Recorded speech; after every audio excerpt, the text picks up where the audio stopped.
20,000 leagues under the sea.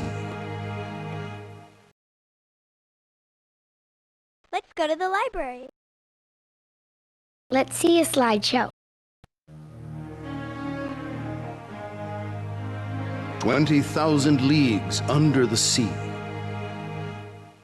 The year was 1866. A terrible monster was attacking ships all over the world. Green eyes gleaming, the monster shattered the churning waters of the sea and rammed a sharp spike into any ship it met.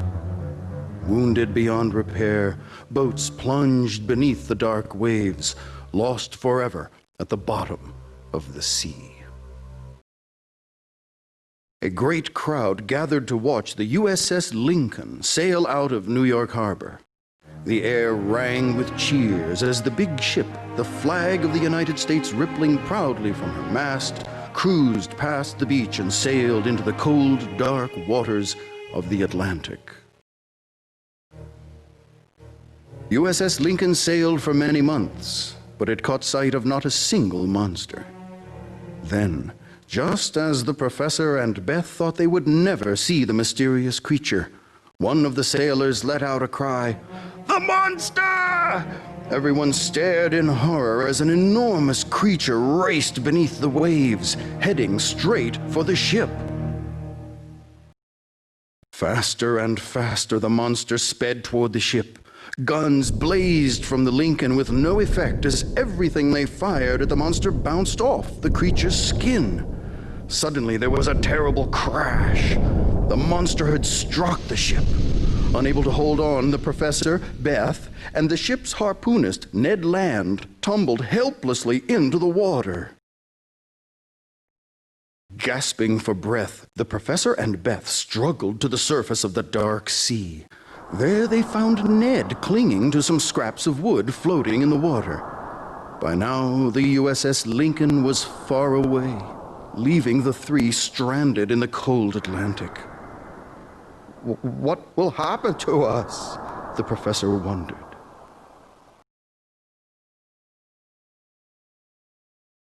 Suddenly, a strange shape rose out of the water. It was the monster. But this was no living creature. It was a ship made of iron. As the adventurers stared in wonder, a hatch opened at the top of the ship. Not knowing what danger lay beyond, the professor and his friends curiously crept aboard. Never in his life had the professor seen such an incredible sight. The bridge of the ship was filled with all sorts of fantastic equipment. "This must be a submarine, a ship that travels beneath the water," said the professor. "That is correct," a voice replied. "Welcome to the Nautilus. I am Captain Nemo, and you are now my prisoners." Nemo told the professor, Beth, and Ned that they could go anywhere they liked on the ship, and so they began to explore their extraordinary prison. Ned soon spotted a set of glass tubes filled with bubbling water. "That must be an oxygen recycling system," Beth said. "It takes air out of the water so we can breathe. How amazing!" Wonders awaited them in each room they explored.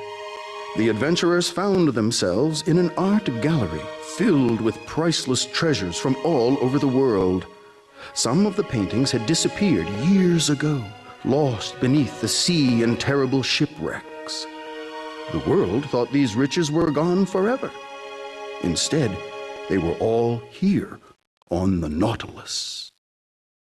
"Look at this," said the professor as they walked into the engine room. A strange metal orb hung from the ceiling.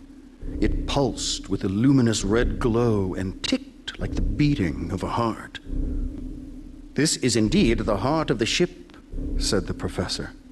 "The engine that powers the Nautilus." Nemo's stateroom held even more treasures.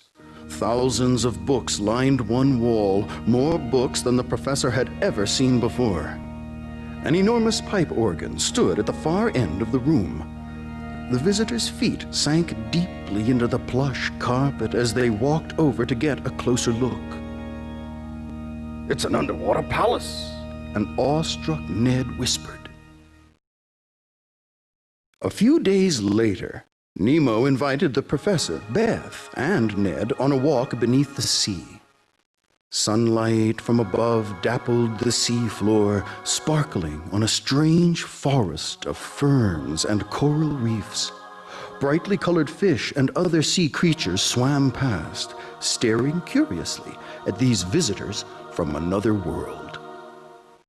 The Nautilus sailed on and one day came upon a strange underwater city.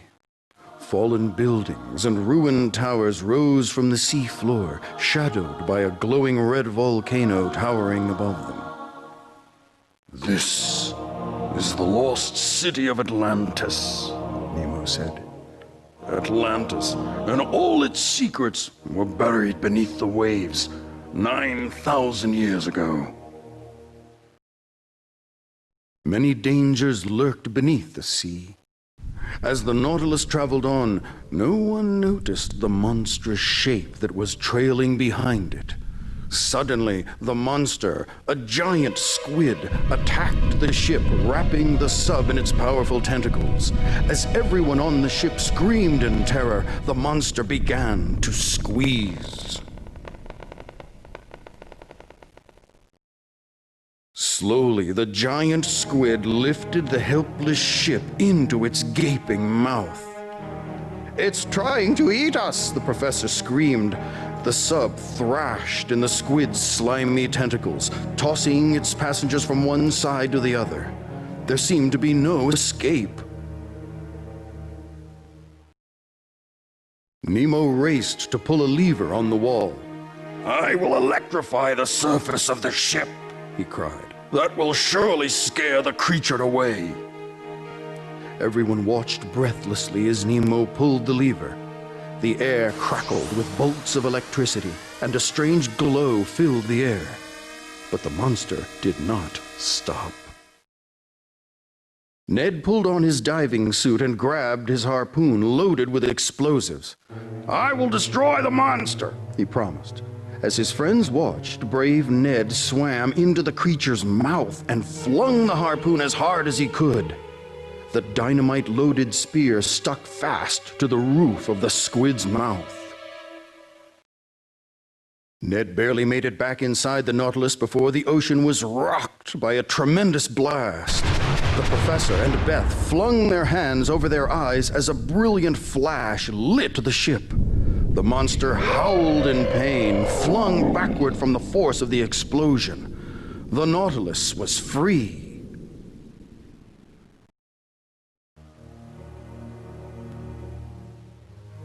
"You have saved the ship," Nemo told Ned. "To thank you, I shall grant all of you your freedom."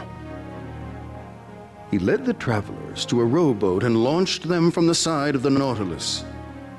"Goodbye, Captain Nemo," the professor called as the submarine vanished once more beneath the waves.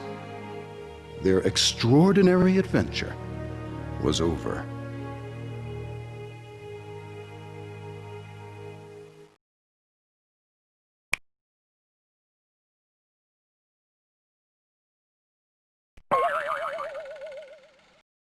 Glitter. Red. Little crayon. Big crayon. Bill. Little eraser. Big eraser. Bill. Yellow.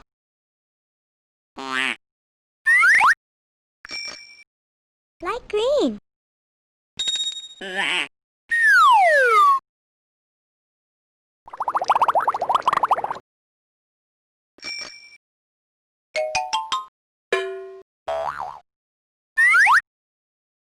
Light blue.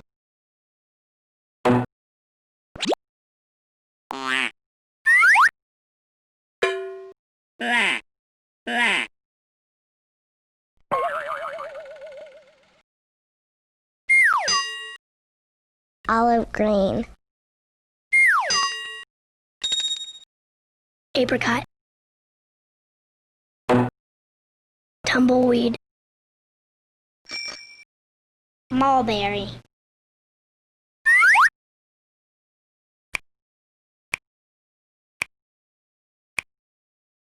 Texture. Tumbleweed. Orchid. Cornflower.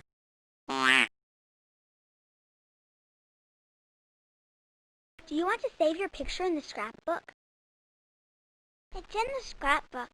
The year was 1866. Let's go to the library.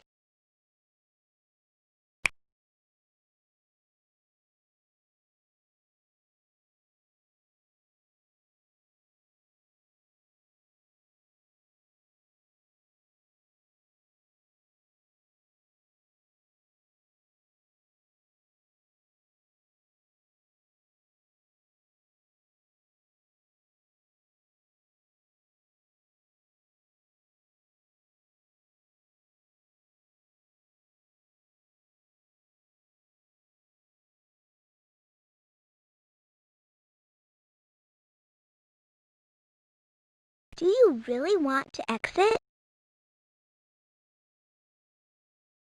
Goodbye.